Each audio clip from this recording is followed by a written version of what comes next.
ഒരു കാലത്ത് കോലത്തിരി രാജവംശത്തിന്റെ ഉപരാജ്യങ്ങളിൽപ്പെട്ട പുറമേരി കോവിലകത്തിന്റെ കൈവശമായിരുന്നു പൂരൂരും പരിസരവും. കോലോത്തുനിന്ന് 2000 ഏക്കറോളം ഭൂമി റബ്ബർ കൃഷി ചെയ്യുന്നതിനായി ബ്രിട്ടീഷുകാർ ഏറ്റെടുത്തു. കോവിലകം കൈവശം അവശേഷിച്ചിരുന്ന ഭൂമി വാങ്ങിയത് കോഴിക്കോട് മൂഴിക്കൽ സ്വദേശി കോയട്ടി സാഹിബായിരുന്നു. അദ്ദേഹം കോളിക്കലിൽ വീട് വെച്ച് താമസിച്ചിരുന്നു. ബ്രിട്ടീഷുകാർക്ക് ലഭിച്ച ഭൂമിയിൽ റബ്ബർ കൃഷി ആരംഭിച്ച് ഉൽപാദനം തുടങ്ങാറായപ്പോഴാണ് തനിക്ക് ലഭിച്ച ഭൂമിയിൽ 300 ഏക്കറോളം സ്ഥലത്തും റബ്ബർ കൃഷി ചെയ്ത വിവരം കോയട്ടി സാഹിബ് അറിയുന്നത്. തന്റെ ഭൂമിയിൽ നിന്ന് മുഴുവൻ റബ്ബർ മരങ്ങളും വെട്ടിമാറ്റണമെന്ന് അദ്ദേഹം ബ്രിട്ടീഷുകാരോട് കർശനമായി ആവശ്യപ്പെട്ടു. ഭൂമിക്കും തൈക്കും പറയുന്ന വില നൽകാമെന്നുൾപ്പെടെ പലവിധ വാഗ്ദാനങ്ങളുമായി ബ്രിട്ടീഷുകാർ വന്നെങ്കിലും സാഹിബ് വഴങ്ങിയില്ല.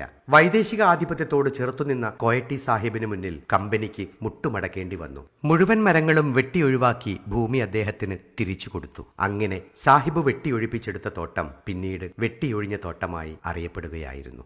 ടൗൺ ബുക്ക് സോഷ്യൽ സ്റ്റോറീസ് ഈ വീഡിയോ നിങ്ങൾക്കായി സമർപ്പിച്ചത് ice magic enterprises, wholesale and retail, ice cream distributors, Korangad.